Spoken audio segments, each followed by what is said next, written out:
ಓಂ ಶಾಂತಿ. ಮುರಳಿಯ ದಿನಾಂಕ 19/7/2022. मीठे बच्चे, तुम्हें कर्म संन्यास नहीं लेकिन विकर्मों का संन्यास करना है. कोई भी विकर्म अर्थात पाप कर्म नहीं करने हैं. ಮಧುರ ಮಕ್ಕಳೇ, ನೀವು ಕರ್ಮ ಸನ್ಯಾಸ ಮಾಡಬಾರದು, ಆದರೆ ವಿಕರ್ಮಗಳ ಸನ್ಯಾಸ ಮಾಡಬೇಕು. ಯಾವುದೇ ರೀತಿಯ ವಿಕರ್ಮಗಳು ಅಥವಾ ಪಾಪಕರ್ಮಗಳನ್ನು ಮಾಡಬಾರದು.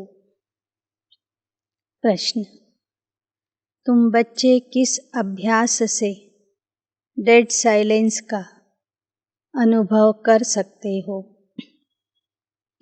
ನೀವು ಮಕ್ಕಳು ಯಾವ ಅಭ್ಯಾಸದಿಂದ ಸಂಪೂರ್ಣ ಶಾಂತಿಯ ಅನುಭವ ಮಾಡಬಹುದು? उत्तर: अशरीरी बनने का अभ्यास करो. एक बाप के सिवाय दूसरा कोई भी याद न आए. शरीर जैसे मरे हुए हैं. इसी अभ्यास से आत्मा डेड साइलेंस की अनुभूति कर सकती है. अशरीरी ಆಗುವ ಅಭ್ಯಾಸ ಮಾಡಿರಿ. ಒಬ್ಬ ತಂದೆಯ ಹೊರತು ಅನ್ಯರ ನೆನಪು ಬರಬಾರದು. ಶರೀರದಿಂದ ಸತ್ತಿರಬೇಕು. ಈ ಅಭ್ಯಾಸದಿಂದ ಆತ್ಮ ಮರಣಶಾಂತಿಯ ಅನುಭವ ಮಾಡುತ್ತದೆ.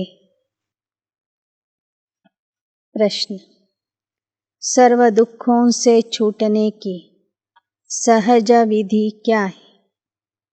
ಸರ್ವ ದುಃಖಗಳಿಂದ ಬಿಡುಗಡೆಯಾಗುವ ಸಹಜ ವಿಧಿ ಯಾವುದಾಗಿದೆ?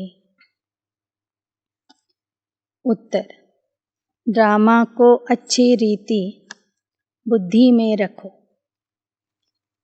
हर एक पार्टधारी को साक्षी होकर देखो तो दुखों से छूट जाएंगे. कभी किसी बात का धक्का नहीं आएगा. ನಾಟಕವನ್ನು ಸದಾ ಬುದ್ಧಿಯಲ್ಲಿ ಇಟ್ಕೊಳ್ಳಿ. ಪ್ರತಿಯೊಬ್ಬರ ಪಾತ್ರ ಸಾಕ್ಷಿಯಾಗಿ ನೋಡ್ತಾ ಇರಿ. ಆಗ ಎಲ್ಲ ದುಃಖಗಳಿಂದ ಬಿಡುಗಡೆ ಆಗುವಿರಿ. ಯಾವುದೇ ವಿಷಯದ ಬಗ್ಗೆ ನಿಮಗೆ ಆಘಾತ ಆಗಲಿಕ್ಕಿಲ್ಲ. ಗೀತ್. ಓಂ ನಮಃ ಶಿವಾಯ. ಓಂ ನಮಃ ಶಿವಾಯ. ನಾನು ಆತ್ಮ ಶಿವನಿಗೆ ನಮಸ್ಕರಿಸುತ್ತೇನೆ. यह जो गीत में अक्षर निकलते हैं, शिवाय नमः, यह भक्ति के वचन है. शिव बाबा, आपको हम नमस्कार करते, परंतु भक्त जानते नहीं कि शिव बाबा कौन है. कोई एक भी शिव का भगत शिव को नहीं जानते. ಈ ಹಾಡಿನಲ್ಲಿ ಶಿವಾಯ ನಮಃ ಎಂಬ ಅಕ್ಷರಗಳು ಬರ್ತವೆ. ಈ ಅಕ್ಷರಗಳು ಭಕ್ತಿಯ ಅಕ್ಷರಗಳಾಗಿವೆ. ಓಂ ನಮಃ ಶಿವಾಯ ಅಂದರೆ, ಹೇ ಶಿವ ಪರಮಾತ್ಮ, ನಾವು ನಿನಗೆ ನಮಸ್ಕರಿಸುತ್ತೇವೆ ಅಂತ ಅರ್ಥ ಬರ್ತದೆ. ಆದರೆ ಈ ರೀತಿಯಲ್ಲಿ ಹಾಡುವಂಥ ಭಕ್ತರಿಗೂ ಶಿವನ ಪರಿಚಯ ಗೊತ್ತಿಲ್ಲ. शिव बाबा बिल्कुल साधारण अक्षर है, तो शिवाय नमः कहना यह भी भक्ति का अंश है. ಶಿವಬಾಬಾ ಶಿವ ತಂದೆ ಅಂತ ಹೇಳುವುದು ಸಾಧಾರಣ ಅಕ್ಷರ ಆಗಿದೆ, ಆದರೆ ಅದು ಜ್ಞಾನದ ಅಕ್ಷರ ಆಗಿದೆ. ಶಿವಾಯ ನಮಃ ಅಂತ ಹೇಳುವುದು ಭಕ್ತಿಯ ಅಕ್ಷರ ಆಗಿದೆ ಅಥವಾ ಭಕ್ತಿಯ ಅಂಶ ಆಗಿದೆ. ಅಬ್ ತುಮಕೋ ಕ್ಯಾ ಕಹನಾ ಹೈ? तुम कभी ऐसे नहीं कहेंगे कि शिवाय नमः कहो. वास्तव में कहने की भी दरकार नहीं रहती. बच्चों को घड़ी घड़ी नहीं कहा जाता कि बाप को याद करो. वह तो छोटे बच्चों को सिखलाया जाता है, अल्फ़बे पढ़ाया जाता है. वास्तव में इसमें कहना कुछ भी नहीं. ಬಾಬಾ ಹೇಳ್ತಾರೆ, ನೀವು ಬಾಯಿಂದ ಏನನ್ನೂ ಹೇಳುವ ಅಗತ್ಯ ಇಲ್ಲ.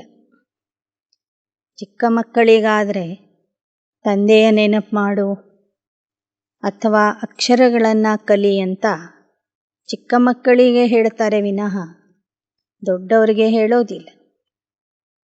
ಆದ್ದರಿಂದ ನೀವು ಅನೇಕ ವರ್ಷಗಳಿಂದ ಜ್ಞಾನ ಮಾರ್ಗದಲ್ಲಿ ನಡೆಯುವಂಥ ಮಕ್ಕಳು ನೀವು ಬಾಯಿಂದ ಏನನ್ನು ಹೇಳುವ ಅವಶ್ಯಕತೆ ಇಲ್ಲ. ಮನ್ ಮನಾ ಭವ ಭಿ ನಹಿ ಕಹನಾ ಹೋತಾ. ಯಹ ತೋ ಸಂಸ್ಕೃತ ಅಕ್ಷರ ಹೈ. ತುಮಕೋ ಕಭಿ ಸಂಸ್ಕೃತ ಮೇ ಸಮझाया नहीं गया है. ಮನ್ಮನಾಭವದ ಮಂತ್ರನು ಪಠಣ ಮಾಡಲಿಕ್ಕಾಗಿ ಹೇಳಲಿಕ್ಕಾಗಿ ಬಾಬಾ ತಿಳಿಸೋದಿಲ್ಲ. ಮನ್ಮನಾಭವದ ಸ್ಥಿತಿಯಲ್ಲಿ ಇರೋದಕ್ಕೆ ತಿಳಿಸ್ತಾರೆ. ಮನ್ಮನಾಭವ ಅಕ್ಷರನು ಸಂಸ್ಕೃತ ಅಕ್ಷರ ಆಗಿದೆ. ಬಾಬಾ ಎಂದೂ ಸಂಸ್ಕೃತ ಭಾಷೆಯಲ್ಲಿ ಜ್ಞಾನ ಹೇಳೋದಿಲ್ಲ.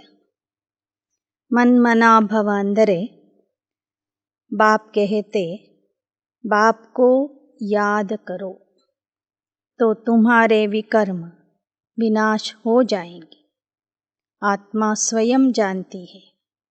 ಬಾಬಾ ಹೇಳ್ತಾರೆ, ಮನ್ಮನಾಭವ ಅಂದರೆ ಆತ್ಮ ಆಗಿ ನನ್ನನ್ನು ನೆನಪು ಮಾಡಿರಿ, ತಂದೆಯನ್ನು ನೆನಪು ಮಾಡಿರಿ, ಆಗ ನಿಮ್ಮ ವಿಕರ್ಮಗಳು ವಿನಾಶ ಆಗುವುದು.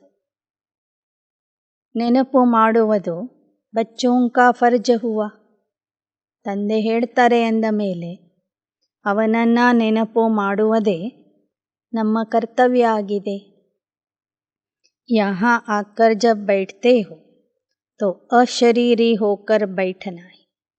ಜ್ಞಾನ ಭೀ ಬುದ್ಧಿ ಮೇ ಬೈಠತಾ ಹೈ.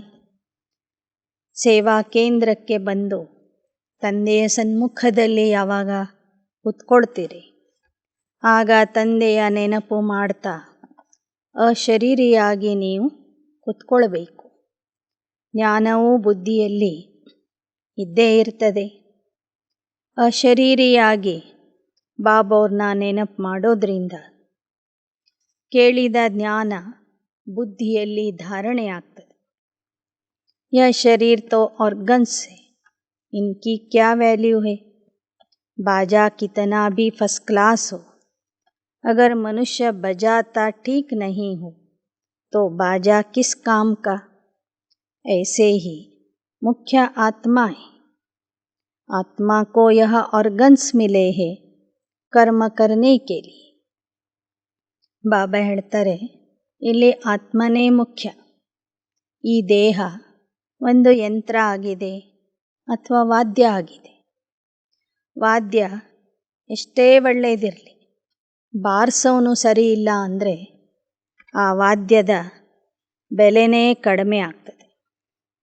ಹಾಗೆ ಇಲ್ಲಿ ಮುಖ್ಯ ನಾನು ಆತ್ಮ ಆಗಿದ್ದೇನೆ. ಈ ಯಂತ್ರ ನನಗೆ ಕರ್ಮ ಮಾಡುವುದಕ್ಕಾಗಿ ಸಿಕ್ಕಿದೆ. ಹರ್ ಕರ್ಮಯೋಗಿ ಹರ್ ಕರ್ಮ ಸನ್ಯಾಸಿ ಹರೇಕ್ ಹೋ ನಹಿ ಸಕ್ತೆ. ಇಲ್ಲಿ ಎಲ್ಲರೂ ಕರ್ಮಯೋಗಿ ಆಗೋದಿಲ್ಲ, ಎಲ್ಲರೂ ಕರ್ಮ ಸನ್ಯಾಸಿ ಆಗೋದಿಲ್ಲ. ಹಮ್ ಕರ್ಮಯೋಗಿ ಹೈ, ಕರ್ಮ ಸನ್ಯಾಸಿ ಹೋ ನಹಿ ಸಕ್ತೆ. ವಹ ತೋ ಕಾಯ್ದೆ ಕೆ ವಿರುದ್ಧ. ಈಗ ನಾವು ಮಕ್ಕಳು ಕರ್ಮಯೋಗಿಗಳು ಆಗಿದ್ದೇವೆ. ನಾವು ಕರ್ಮ ಸನ್ಯಾಸಿ ಅಲ್ಲ. ಕರ್ಮ ಸನ್ಯಾಸಿ ಅಕ್ಷರನೇ ತಪ್ಪಾಗಿದೆ. ಸೃಷ್ಟಿ ನಿಯಮದ ಅನುಸಾರವಾಗಿ ಯಾರೂ ಕರ್ಮ ಸನ್ಯಾಸ ಮಾಡಲಿಕ್ಕೆ ಆಗೋದಿಲ್ಲ. ಯಾರಿಂದನೂ ಸಾಧ್ಯವಿಲ್ಲ. ಅದು ಕರ್ಮದ ನಿಯಮಕ್ಕೆ ವಿರುದ್ಧವಾದಂತಹ ಸಂಗತಿಯಾಗಿದೆ. विकर्मों का संन्यास किया जाता है कि हमसे कोई विकर्म न हो, ಪಾಪ ನ ಹೋ.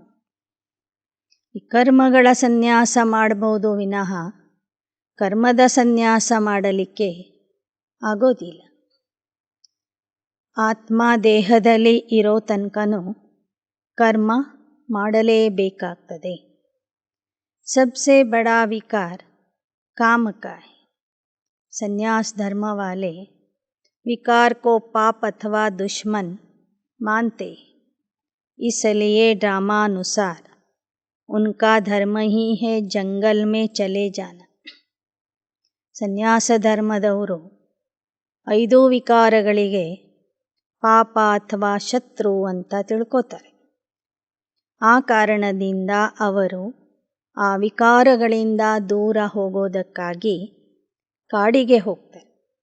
घर बार का संन्यास करना यह भी ड्रामा में नोंद है. ಗೃಹಸ್ಥದಲ್ಲಿ ಇದ್ದು ವಿಕಾರಗಳನ್ನು ಬಿಡುವುದು ಅಸಂಭವ ಅಂತ ತಿಳಿದು ಅವರು ಮನೆ ಬಿಟ್ಟು ಕಾಡಿಗೆ ಹೋಗ್ತಾರೆ. ಈ ಥರ ಸನ್ಯಾಸ ಧರ್ಮದ ಪಾತ್ರನು ನಾಟಕದಲ್ಲಿ ನಿಗದಿಯಾಗಿದೆ. उन्हों को यह करना ही पड़े. वह धर्म ही अलग है. वह कोई भारत का आदि सनातन धर्म नहीं. आदि सनातन है ही देवता धर्म. बाकी तो ಬೇಶುಮಾರ್ ಧರ್ಮ ಹಿ. ಸನ್ಯಾಸಿಗಳ ಧರ್ಮನೇ ಬೇರೆ ಆಗಿದೆ. ಸನ್ಯಾಸ ಧರ್ಮ ಅಂದರೆ ಆದಿ ಸನಾತನ ದೇವತಾ ಧರ್ಮ ಅಲ್ಲ. ಆದಿ ಸನಾತನ ದೇವತಾ ಧರ್ಮ ಒಂದೇ ಇರ್ತದೆ. 2 ಯುಗಗಳವರೆಗೂ ಅದು ನಡೀತದೆ. ಇತರ ಧರ್ಮಗಳನ್ನು ಮನುಷ್ಯರು ಸ್ಥಾಪನೆ ಮಾಡ್ತಾರೆ. ಪರಮಾತ್ಮ ಸ್ಥಾಪನೆ ಮಾಡೋದಿಲ್ಲ. सन्यासियों का भी एक धर्म है जो मनुष्य स्थापन करते, भगवान नहीं स्थापन करते. ಸನ್ಯಾಸಿಗಳ ಧರ್ಮ ಮನುಷ್ಯರು ಸ್ಥಾಪನೆ ಮಾಡ್ತಾರೆ ವಿನಃ ಭಗವಂತ ಸ್ಥಾಪನೆ ಮಾಡೋದಿಲ್ಲ. बाबा ने समझाया कोई भी धर्म 1-2 के पिछाड़ी मनुष्य स्थापन करते. तुम ऐसा नहीं कहेंगे कि परमपिता परमात्मा ने कोई क्रिश्चियन धर्म स्थापन किया, वह सन्यासियों के निवृत्ति मार्ग का धर्म स्थापन किया. ದ್ವಾಪರದ ನಂತರ ಮನುಷ್ಯರೇ ಬಂದು ಒಂದಾದ ನಂತರ ಮತ್ತೊಂದು ಧರ್ಮವನ್ನು ಸ್ಥಾಪನೆ ಮಾಡ್ತಾರೆ. ಪರಂಪಿತ ಪರಮಾತ್ಮ ಕ್ರೈಸ್ತ ಧರ್ಮದ ಸ್ಥಾಪನೆ ಮಾಡೋದಿಲ್ಲ ಅಥವಾ ಸನ್ಯಾಸ ಧರ್ಮದ ಸ್ಥಾಪನೆನೂ ಮಾಡೋದಿಲ್ಲ. ಗಾಯಾ ಹುವಾ ಹೇ ಪರಮಾತ್ಮ ಬ್ರಾಹ್ಮಣ ದೇವತಾ ಕ್ಷತ್ರಿಯ ಧರ್ಮ ಸ್ಥಾಪನ್ ಕರ್ತೆ. ಸಂಗಮ ಯುಗದಲ್ಲಿ ಪರಮಪಿತ ಪರಮಾತ್ಮ ಬಂದು ಬ್ರಾಹ್ಮಣ ದೇವತಾ ಕ್ಷತ್ರಿಯ ಈ 3 ಧರ್ಮಗಳನ್ನು ಏಕಕಾಲದಲ್ಲಿ ಸ್ಥಾಪನೆ ಮಾಡ್ತಾರೆ. और कोई भी धर्म भगवान नहीं स्थापन करते. ಇತರ ಯಾವುದೇ ಧರ್ಮ ಪರಮಾತ್ಮ ಸ್ಥಾಪನೆ ಮಾಡೋದಿಲ್ಲ. ड्रामानुसार हर एक अपना अपना धर्म स्थापन करते. ऐसा भी नहीं कि परमात्मा किसको कहते फलाने जाओ जाकर धर्म स्थापन करो. यह बना बनाया ಡ್ರಾಮಾ है. ಪರಮಧಾಮದಲ್ಲಿ ಕುಳಿತು ಪರಮಾತ್ಮ ಒಬ್ಬೊಬ್ಬರನ್ನೇ ಕಳಿಸೋದಿಲ್ಲ, ಹೋಗಿ ಧರ್ಮಸ್ಥಾಪನೆ ಮಾಡಿರಿ ಅಂತನೂ ಹೇಳೋದಿಲ್ಲ. ಮಾಡಲ್ಪಟ್ಟಂತಹ ನಾಟಕದ ಅನುಸಾರವಾಗಿ ಪ್ರತಿಯೊಬ್ಬ ಧರ್ಮಸ್ಥಾಪಕ ತನ್ನ ಸಮಯಕ್ಕೆ ಬಂದು, ಇದು ಮಾಡಲ್ಪಟ್ಟಂತಹ ನಾಟಕ ಆಗಿದೆ, ಈ ನಾಟಕದಲ್ಲಿ ಅವರವರ ಸಮಯಕ್ಕೆ ಬಂದು ಆಯಾ ಧರ್ಮಸ್ಥಾಪಕರು ತಮ್ಮ ಧರ್ಮಗಳನ್ನು ಸ್ಥಾಪನೆ ಮಾಡ್ತಾರೆ. ಧರ್ಮಸ್ಥಾಪನೆ ಮಾಡುವಾಗ ಆ ಆತ್ಮರು ಪವಿತ್ರ ಆಗಿರ್ತಾರೆ. आत्मा आकर धर्म स्थापन करती है तो पवित्र रहती है, और सब धर्म मनुष्य स्थापन करते हैं. एक देवता धर्म बाप स्थापन करते हैं. ಧರ್ಮ ಸ್ಥಾಪನೆ ಮಾಡುವಾಗ ಆ ಧರ್ಮಾತ್ಮರು ಪಾವನ ಆಗಿರ್ತಾರೆ. ಪುನರ್ಜನ್ಮದಲ್ಲಿ ಬಂದ ನಂತರ ಪತಿತ ಆಗ್ತಾರೆ. ಉಳಿದ ಎಲ್ಲ ಧರ್ಮಸ್ಥಾಪಕರು ಮನುಷ್ಯ ಆತ್ಮರು, ಪರಮಾತ್ಮ ಅಲ್ಲ.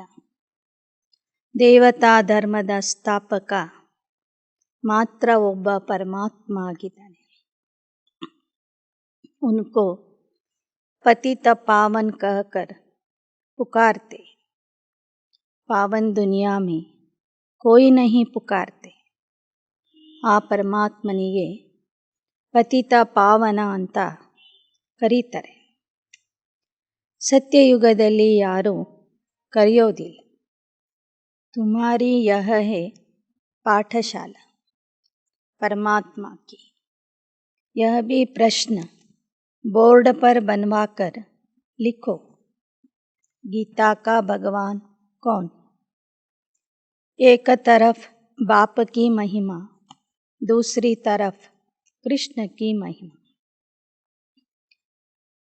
एक तरफ बाप मनुष्य सृष्टि का बीज रूप सत्य है, चैतन्य है, ज्ञान का सागर है, पवित्रता का सागर है. श्री कृष्ण की महिमा लिखनी है, सर्वगुण संपन्न. इन बातों को मनुष्य तो एकदम भूले हुए हैं.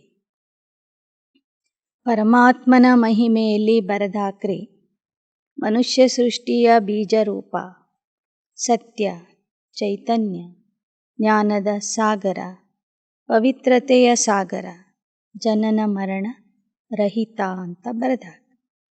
ಕೃಷ್ಣನ ಮಹಿಮೆಯಲ್ಲಿ ಸರ್ವಗುಣ ಸಂಪನ್ನ, ಸೋಲಾಕಲಾ ಸಂಪೂರ್ಣ, ಸಂಪೂರ್ಣ ನಿರ್ವಿಕಾರಿ ಇತ್ಯಾದಿ ದೇವಾತ್ಮರ ಮಹಿಮೆಗಳನ್ನು ಬರೆದಾಕ್ರಿ.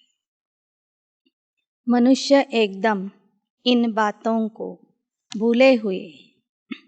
रावण ने भुला दिया है गीता का भगवान सृष्टि का रचयिता, उसको भी भूल गए. पहले नंबर की एकज भूल यह है, गीता का भगवान सिद्ध हो जाए तो सर्वव्यापी की बात भी निकल जाती.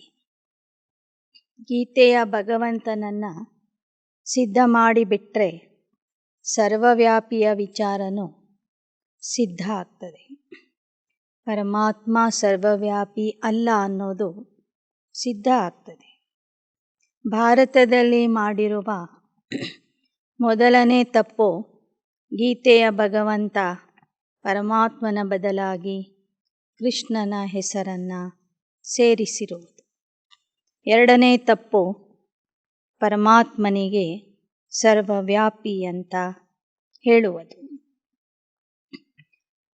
अब बच्चों को समझाया है कि यहाँ बैठते हो तो एक बाप के सिवाय कोई को याद नहीं करो.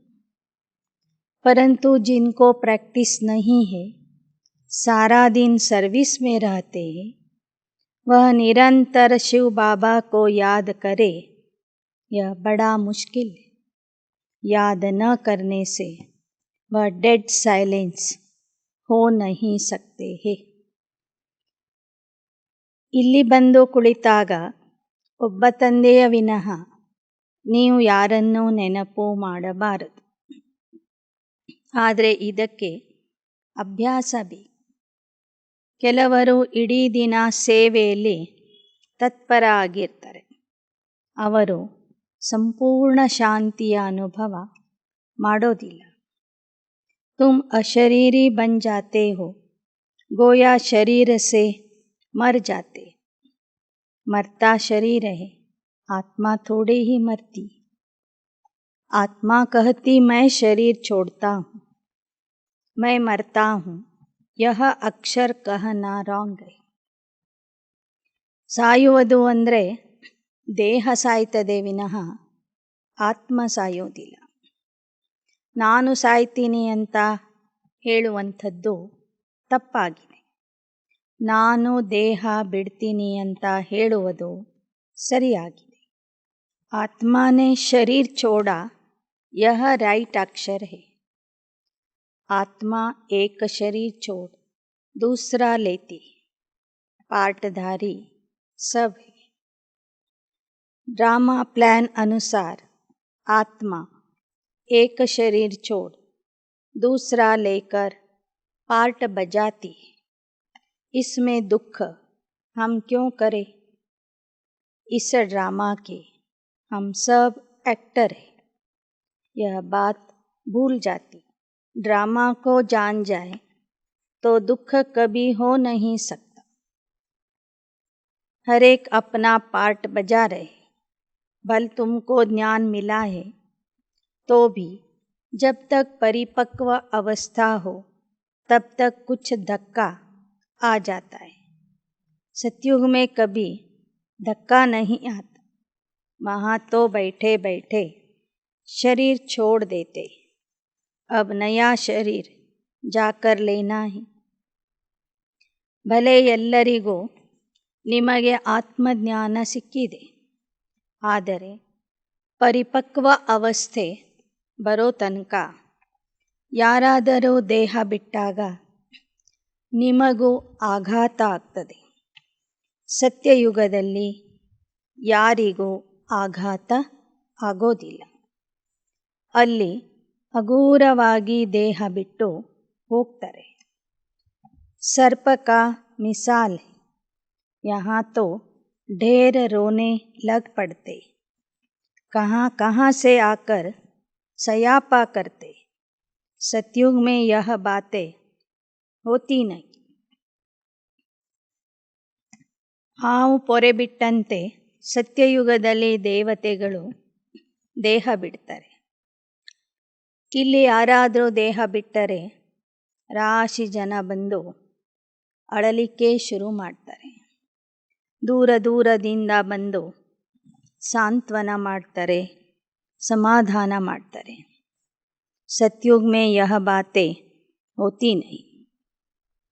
ಸತ್ಯಯುಗದಲ್ಲಿ ಇಂತಹ ವಿಚಾರಗಳು ಇರೋದಿಲ್ಲ. ಸಂಗಮ್ ಪರ್ ಹಿ ರಾಮರಾಜ್ಯ रावण राज्य की रस्म रिवाज को जानते. राम राज्य में तुम रावण राज्य को नहीं जानते. रावण राज्य में राम राज्य को नहीं जानते.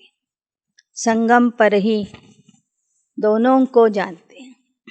ರಾಮ ರಾಜ್ಯದಲ್ಲಿ ಇರುವಾಗ ರಾವಣ ರಾಜ್ಯದ ಬಗ್ಗೆ ಏನೂ ಗೊತ್ತಿರೋದಿಲ್ಲ. ರಾವಣ ರಾಜ್ಯದಲ್ಲಿ ಇದ್ದಾಗ ರಾಮರಾಜ್ಯದ ಬಗ್ಗೆನೂ ಗೊತ್ತಿರೋದಿಲ್ಲ. ರಾಮರಾಜ್ಯ ರಾವಣ ರಾಜ್ಯದ ವಿಚಾರಗಳನ್ನು ಸಂಗಮ ಯುಗದಲ್ಲಿ ಮಾತ್ರ ನೀವು ತಿಳ್ಕೊತೀರಿ. ಸಂಗಮ ಯುಗದಲ್ಲಿ ಮಾತ್ರ ನಿಮಗೆ ಗೊತ್ತಾಗ್ತದೆ ರಾಮರಾಜ್ಯ ಯಾವುದು, ರಾವಣ ರಾಜ್ಯ ಯಾವುದು ಅಂತ. ಜಬ್ ತಕ್ ತುಮ್ ಬ್ರಾಹ್ಮಣ ನಹೀ ಥೇ तब तक कुछ नहीं जानते थे. ज्ञान बिगर मनुष्य तो जैसे जंगली. गवर्नमेंट भी कहती मनुष्य को पढ़ाई जरूर चाहिए. ಎಲ್ಲಿಯವರೆಗೆ ನೀವು ಬ್ರಾಹ್ಮಣ ಆಗಿರಲಿಲ್ಲ ಅಲ್ಲಿಯವರೆಗೆ ನಿಮಗೂ ಜ್ಞಾನ ಗೊತ್ತಿರಲಿಲ್ಲ. ಜ್ಞಾನವಿಲ್ಲದ ಮನುಷ್ಯನಿಗೆ ಪಶು ಸಮಾನ ಅಂತ ಹೇಳ್ತಾರೆ. ಸರ್ಕಾರನೂ ಹೇಳ್ತದೆ ಮನುಷ್ಯನಿಗೆ ವಿದ್ಯೆ ಬೇಕು ಅಂತ. गावड़े वाले पढ़ते नहीं, अपनी खेती बाड़ी में लगे रहते, तो बाहर वाले कहते यह तो जंगली है. ಹಳ್ಳಿಗಳಲ್ಲಿ ಇರುವಂಥವರು ಜಾಸ್ತಿ ಓದೋದಿಲ್ಲ, ಹೊಲ ಮನೆಯ ಕೆಲಸನೇ ಮಾಡ್ತಿರ್ತಾರೆ. ಅಂಥವ್ರ ಬಗ್ಗೆ ವಿದೇಶಿ ಜನ ಹೇಳ್ತಾರೆ ಇವರು ಕಾಡು ಮನುಷ್ಯರು. अब बाप हमको पढ़ाते, हम गार्डन के फूल बनते, वह है जंगल के काटे. ಈಗ ಶಿವಬಾಬಾ ನಮ್ಮೆಲ್ಲರಿಗೂ ಓದಿಸ್ತಾ ಇದ್ದಾರೆ. ನಾವು ತೋಟದ ಹೂಗಳಾಗ್ತಿದ್ದೇವೆ, ಹೊರಗಿನ ಜನ ಮುಳ್ಳಿನ ಕಾಡಾಗಿದ್ದಾರೆ. ದುನಿಯಾ ಮೇ ऊंचते ऊंच गुरु को माना जाता, ಕ್ಯೋಂಕಿ ಸಮಜ್ತೆ ಹೇ ವಹ ಸದ್ಗತಿ ಕರ್ತೆ. ಪ್ರಪಂಚದಲ್ಲಿ ಗುರುಗೆ ಬಹಳ ದೊಡ್ಡ ಸ್ಥಾನ ಇದೆ. ಯಾಕೆ ಅಂದರೆ ತಿಳ್ಕೊಂಡಿದ್ದಾರೆ ಗುರುನೇ ಸರ್ವರಿಗೂ ಸದ್ಗತಿ ಕೊಡ್ತಾನೆ ಅಂತ. ಪರಂತು ಬಾಪ್ನೆ ಸಮझाಯ ಯಹ ತೋ ಭಕ್ತಿ ಮೇ ಫಸಾತೆ, ಭಕ್ತಿ ಕಿ ಧುನ್ ಮೇ ಬೈಠತೆ ಹೈ ತೋ ಝೂಮತೆ ರಹತೆ, ತುಮಕೋ ಝೂಮ್ನೆ ಆದಿ ಕಿ ದರ್ಕಾರ್ ನಹಿ.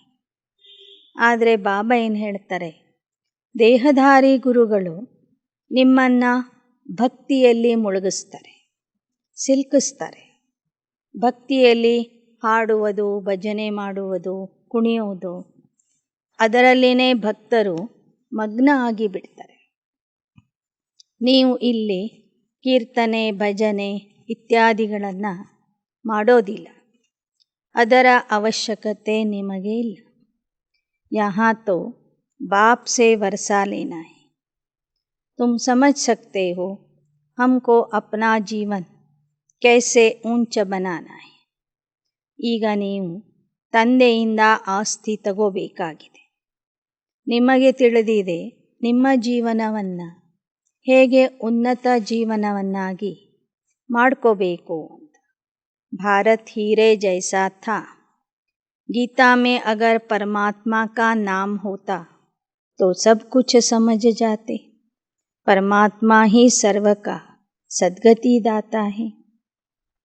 ಭಾರತ ವಜ್ರ ಸಮಾನ ಆಗಿತ್ತು.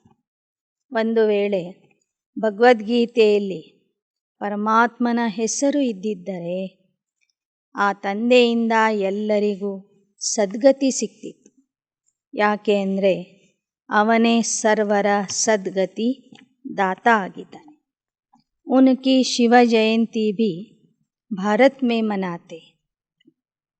वास्तव में भारत तो सबसे बड़ा तीर्थ है. सबकी सद्गति करने वाला बाप का जन्म यहाँ भारत में होता है. ಭಾರತ ಬಹಳ ದೊಡ್ಡ ತೀರ್ಥಸ್ಥಾನ ಆಗಿದೆ. ಸರ್ವರ ಸದ್ಗತಿ ದಾತ ಪರಮಾತ್ಮನ ಜನ್ಮಭೂಮಿಯಾಗಿದೆ. ಉನ್ಕಿ ಶಿವ ಜಯಂತಿ ಭಿ ಭಾರತ್ ಮೇ ಮನಾತೆ. ಅವನ ಅವತರಣೆಯ ಜಯಂತಿಯೂ ಸಹ ಭಾರತದಲ್ಲಿ ಆಚರಿಸ್ತಾರೆ.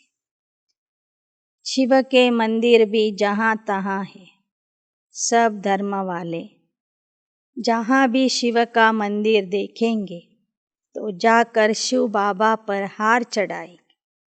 अगर जान जाए कि शिव बाबा ही है जिससे हम सब की सद्गति होती है. ಬಾಬಾ ಹೇಳ್ತಾರೆ, ಒಂದು ವೇಳೆ ಶಿವನ ಪರಿಚಯ ಎಲ್ಲರಿಗೂ ಸಿಕ್ಕಿದರೆ, ಯಥಾರ್ಥವಾಗಿ ಎಲ್ಲರೂ ಆ ಪರಮಾತ್ಮನನ್ನು ತಿಳ್ಕೊಂಡಿದ್ದರೆ ಎಲ್ಲರೂ ಹೋಗಿ ಅವನಿಗೆ ಹಾರಗಳನ್ನು ಹಾಕ್ತಿದ್ರು, ಮಾಲೆಗಳನ್ನು ಹಾಕ್ತಿದ್ರು.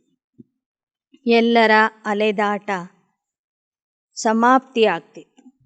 ಭಾರತ್ ಕೋ ಹಿ ಅವಿನಾಶಿ ಸಚ್ಖಂಡ ಕಹತೆ.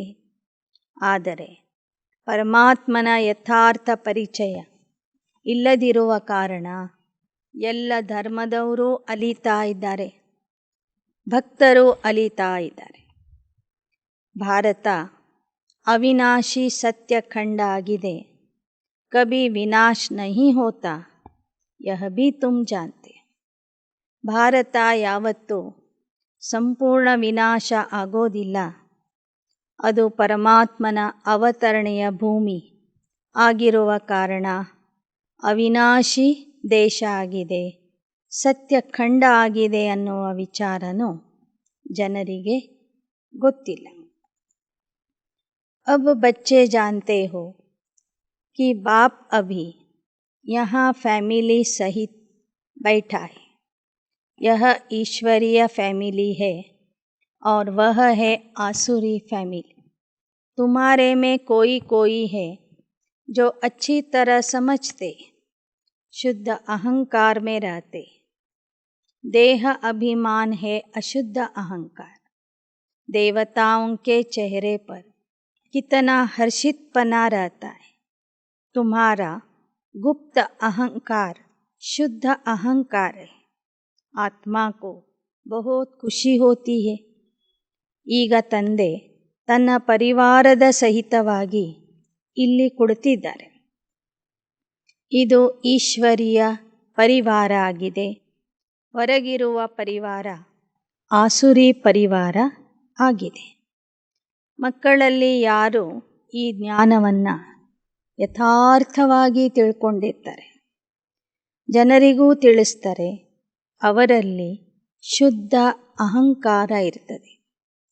ದೇಹ ಅಭಿಮಾನಕ್ಕೆ ಅಶುದ್ಧ ಅಹಂಕಾರ ಅಂತ ಹೇಳ್ತಾರೆ. ಜ್ಞಾನ ಯೋಗದ ಅಹಂಕಾರಕ್ಕೆ ಶುದ್ಧ ಅಹಂಕಾರ ಅಂತ ಹೇಳ್ತಾರೆ. ಶುದ್ಧ ಅಹಂಕಾರ ಉಳ್ಳವರು ಸದಾ ಖುಷಿಯಲ್ಲಿ ಇರ್ತಾರೆ.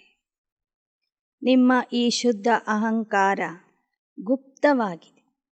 ಇದಕ್ಕೆ ಅಹಂಕಾರ ಅಂತ ಹೇಳುವುದಕ್ಕಿಂತ ಸ್ವಮಾನ ಅಂತ ಹೇಳಿದರೆ ಬಹಳ ಸೂಕ್ತ ಅನ್ನಿಸ್ತದೆ.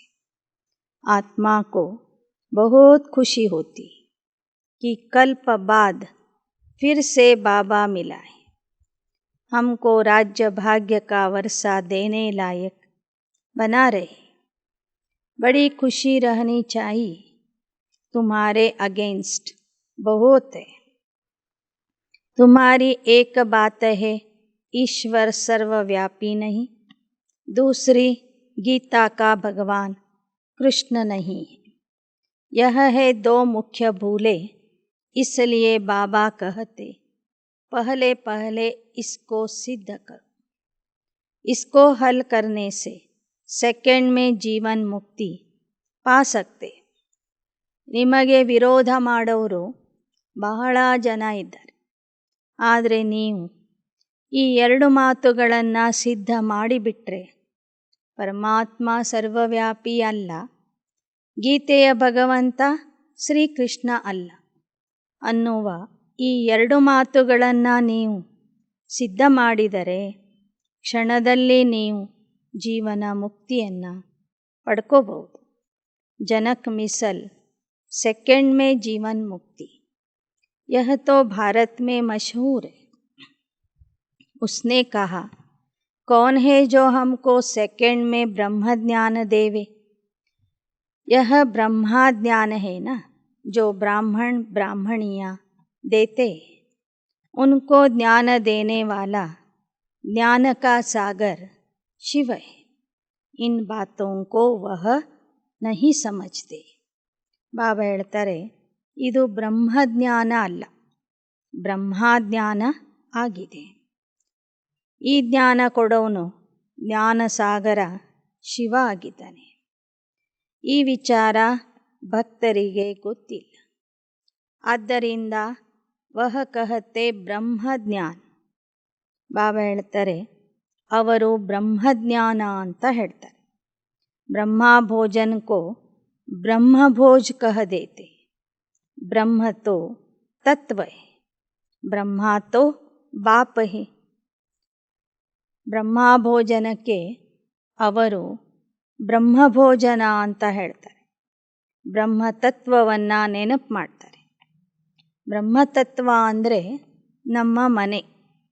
ಬ್ರಹ್ಮ ಅಂದರೆ ನಮ್ಮ ತಂದೆ. ಉನ್ಕಾ ಬಾಪ್ ಹೇ ಶಿವ. ಯಹ ಬಾತೆ ಮನುಷ್ಯ ಬಿಲ್ಕುಲ್ नहीं जानते. तुम भी नहीं जानते थे. पहले तुम बच्चे सगीर थे, अब बालिग हुए हो. ಮೊದಲು ನೀವು ಚಿಕ್ಕವರಿದ್ರಿ, ಈಗ ದೊಡ್ಡವರಾಗಿದ್ದೀರಿ. ಈಗ ಎಲ್ಲ ವಿಚಾರಗಳು ನಿಮಗೆ ಗೊತ್ತಾಗಿದೆ. हम अभी त्रिकालदर्शी बने हैं. समझते हो कि जब से भक्ति शुरू हुई हमारी उतरती कला होती गई. चढ़ती कला होती है तो सर्व का भला होता है. उतरती कला में किसका भला होता नहीं.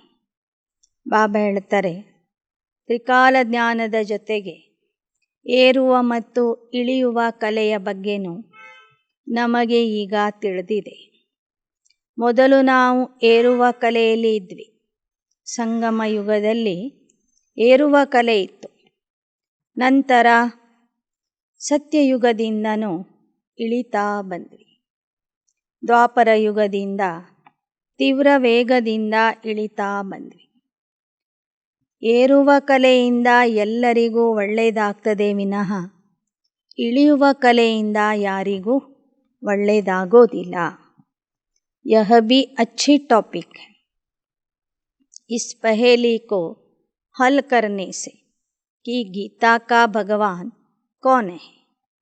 तुम बाप का वर्षा पाकर विश्व का मालिक बन सकते हो.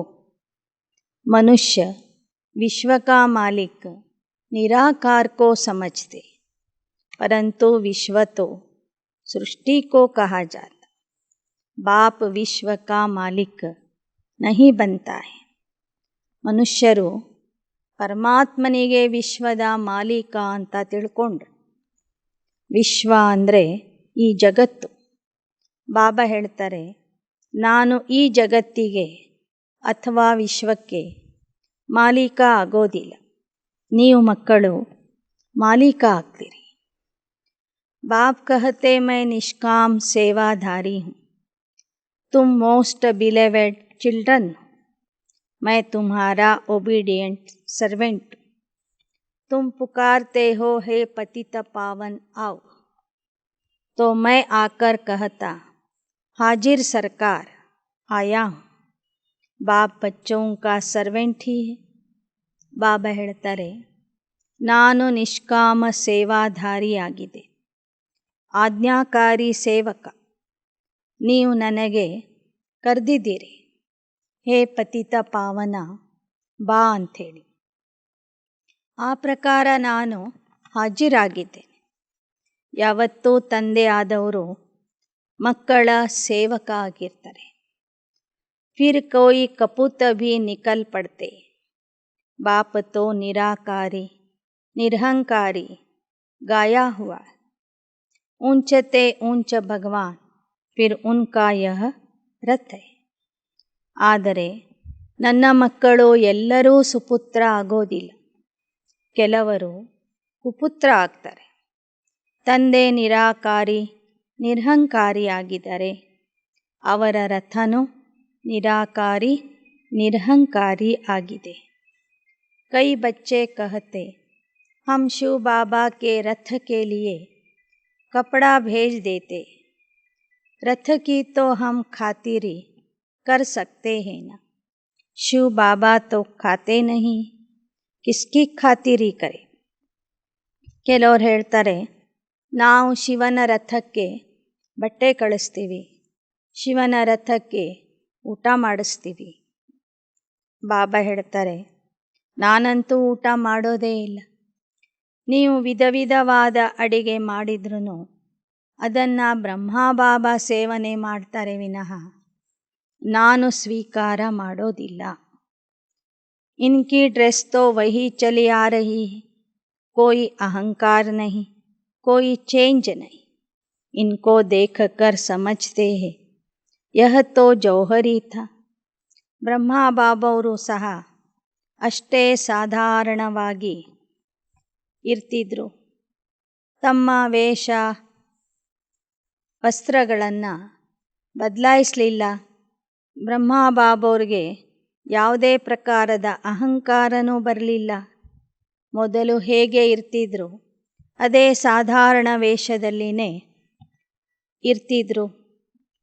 ಇವರನ್ನು ನೋಡಿ ಜನ ಹೇಳ್ತಿದ್ರು, ಇವರು ವಜ್ರದ ವ್ಯಾಪಾರಿ, ಇವ್ರು ಹೇಗೆ ಪ್ರಜಾಪಿತ ಆಗ್ತಾರೆ? ಯಹ कैसे ಪ್ರಜಾಪಿತ हो सकता है? ಅರೆ इसमें मूंझने की क्या बात है? ಆಕರ್ ಸಮझೋನಾ. ಅದಕ್ಕೆ ಶಿವಬಾಬಾ ಹೇಳ್ತಾರೆ, ನೀವು ಅಲ್ಲೇ ಕುಳಿತು ಪ್ರಶ್ನೆಗಳನ್ನು ಮಾಡಬೇಡಿ, ಇಲ್ಲಿ ಬಂದು ತಿಳ್ಕೊಳ್ಳಿ. ಈ ವಜ್ರದ ವ್ಯಾಪಾರಿ ಆಗಿರುವಂತಹ ದಾದಾ ಲೇಖರಾಜ್ ಹೇಗೆ ಪ್ರಜಾಪಿತ ಬ್ರಹ್ಮ ಆಗ್ತಾರೆ ಅನ್ನೋದನ್ನು ಬಂದು ತಿಳ್ಕೊಳ್ಳಿ. ನಾವೆಲ್ಲರೂ ಆ ಬ್ರಹ್ಮ ತಂದೆಯ ಮುಖವಂಶಾವಳಿ ಬ್ರಾಹ್ಮಣರಾಗಿದ್ದೀವಿ. ಹಮ್ಕೋ ಹಕ್ಕ ಹೇ ವಿಶ್ವ ಕಾ ಮಾಲಿಕ್ ಬನ್ನೇ ಕಾ. ಯಾರು ಬ್ರಹ್ಮ ಮುಖವಂಶಾವಳಿ ಆಗ್ತಾರೆ ಅವರಿಗೆ ವಿಶ್ವದ ಮಾಲೀಕ ಆಗುವ ಅಧಿಕಾರ ಇದೆ ಅಂತನೂ ತಿಳಿಸ್ರಿ. ಅಚ್ಚ मीठे मीठे सिकिलधे बच्चों प्रति मात पिता बाप दादा का याद प्यार और गुड मॉर्निंग. रूहानी बाप की रूहानी बच्चों को नमस्ते. रूहानी बच्चों की रूहानी बाप दादा को याद प्यार गुड मॉर्निंग और नमस्ते नमस्ते नमस्ते. धारणा के लिए मुख्य सार.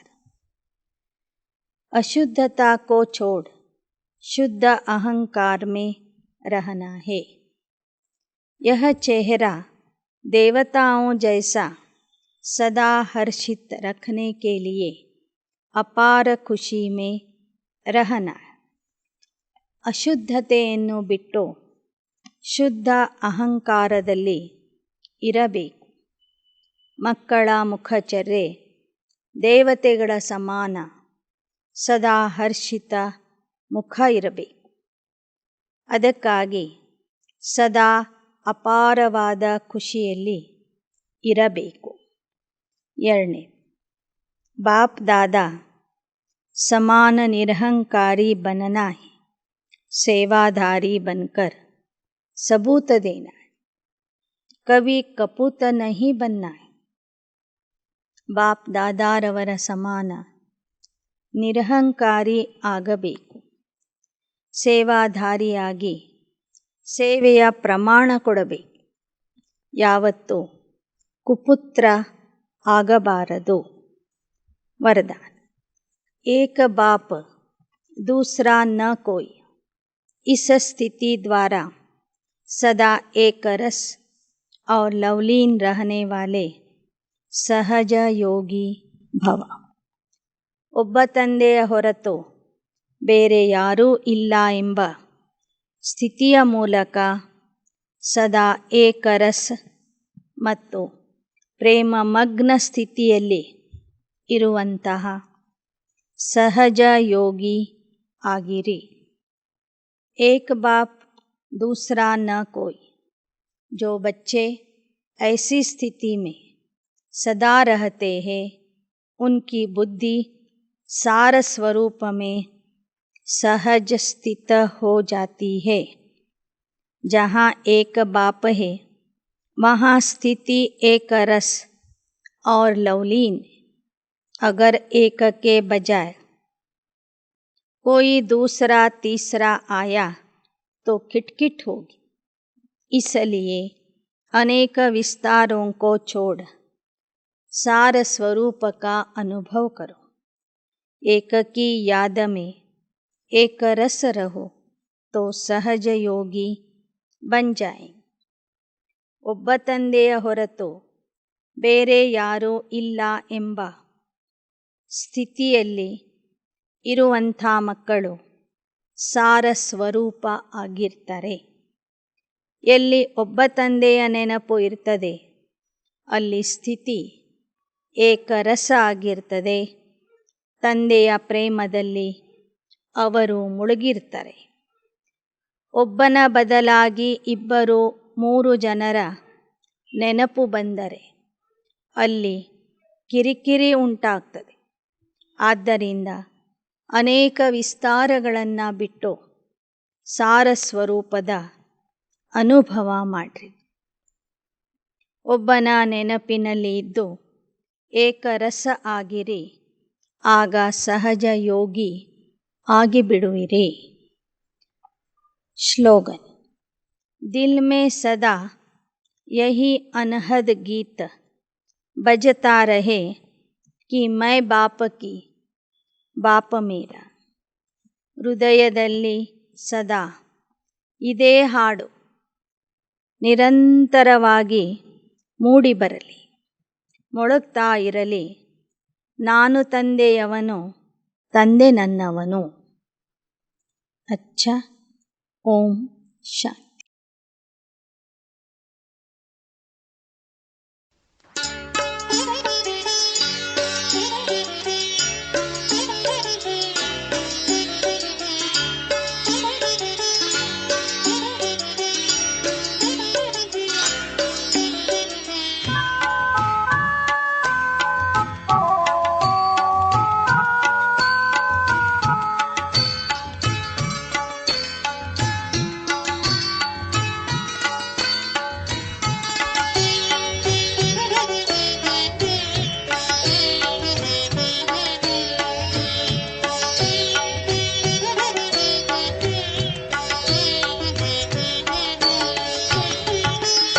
ನಿನ್ನೆಡೆಗೆ ಬರುವಾಗ ಶರೀರದ ಹೊರೆ ಏಕೆ? ನಿನ್ನೆಡೆಗೆ ಬರುವಾಗ ಶರೀರದ ಹೊರೆ ಏಕೆ? ದೇಹದಾರಿ ಬಂಧನದ ಬಿಂಕವೇಕೆ? ದೇಹದಾರಿ ಬಂಧನದ ಬಿಂಕವೇಕೆ? ದೇಹದಾರಿ ಬಂಧನದ ಬಿಂಕವೇಕೆ? ಬಿಂಕವೇಕೆ? ನಿನ್ನೆಡೆಗೆ ಬರುವಾಗ ಶರೀರದ ಹೊರೆ ಏಕೆ? ನಿನ್ನೆಡೆಗೆ ಬರುವಾಗ ಶರೀರದ ಹೊರೆ ಏಕೆ? ಓಂ ಶಾಂತಿ, ಓಂ ಶಾಂತಿ.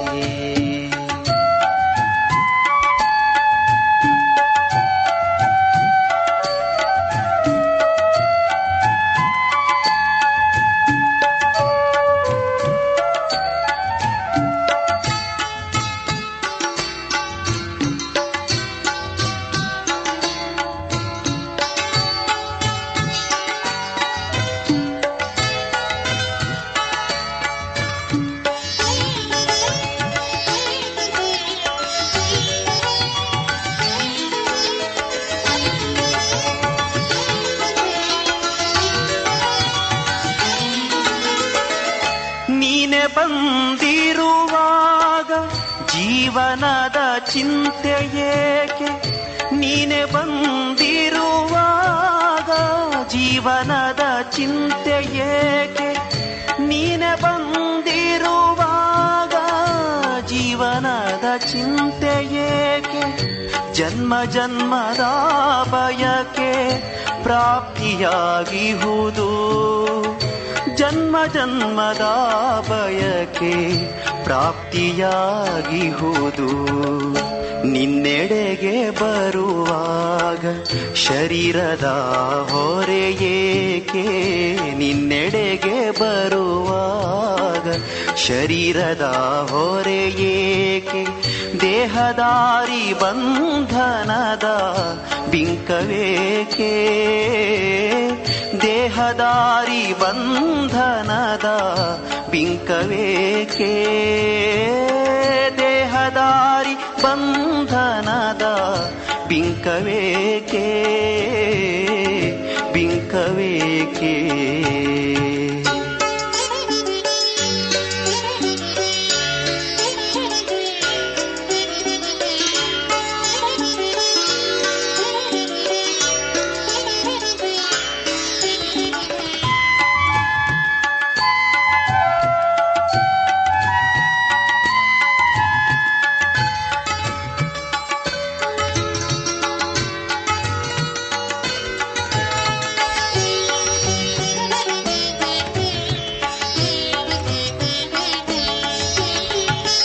ಕಲ್ಪ ಕಲ್ಪ ನಿನ್ನಿಂದ ರಾಜಯೋಗವ ಕಲಿತೆ, ಕಲ್ಪ ಕಲ್ಪ ನಿನ್ನಿಂದ ರಾಜಯೋಗವ ಕಲಿತೆ, ಕಲ್ಪ ಕಲ್ಪ ನಿನ್ನಿಂದ ರಾಜಯೋಗವ ಕಲಿತೆ.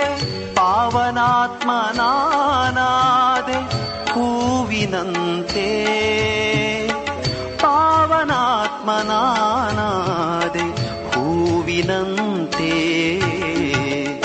ನಿನ್ನೆಡೆಗೆ ಬರುವಾಗ ಶರೀರದ ಹೊರೆಯೇಕೆ, ನಿನ್ನೆಡೆಗೆ ಬರುವಾಗ ಶರೀರದ ಹೊರೆಯೇಕೆ.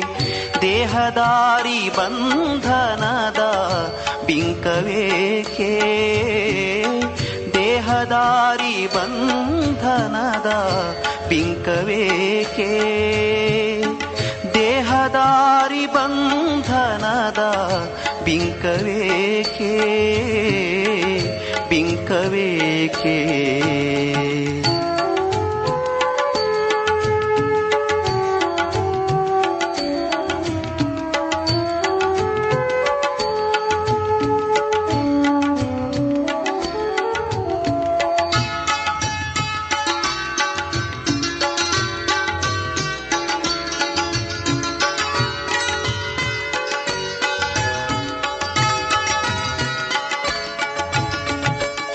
ಕರ್ಮಗಳ ಬಂಧನವು ಯೋಗದಿಂ ಭಸ್ಮವಾಗಿ, ಕರ್ಮಗಳ ಬಂಧನವು ಯೋಗದಿಂ ಭಸ್ಮವಾಗಿ, ಕರ್ಮಗಳ ಬಂಧನವು ಯೋಗದಿಂ ಭಸ್ಮವಾಗಿ.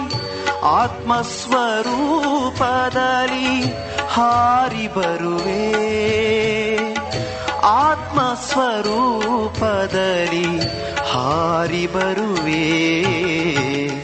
ನಿನ್ನೆಡೆಗೆ ಬರುವಾಗ ಶರೀರದ ಹೊರೆಯೇಕೆ, ನಿನ್ನೆಡೆಗೆ ಬರುವಾಗ ಶರೀರದ ಹೊರೆಯೇಕೆ. ದೇಹದಾರಿ ಬಂಧನದ ಬಿಂಕವೇಕೆ, ದೇಹದಾರಿ ಬಂಧನದ ಬಿಂಕವೇಕೆ, ದೇಹದಾರಿ ಬಂಧನದ ಬಿಂಕವೇಕೆ, ಬಿಂಕವೇಕೆ. ನಿನ್ನೆಡೆಗೆ ಬರುವಾಗ ಶರೀರದ ಹೊರೆಯೇಕೆ, ನಿನ್ನೆಡೆಗೆ ಬರುವಾಗ ಶರೀರದ ಹೊರೆಯೇಕೆ. ಓಂ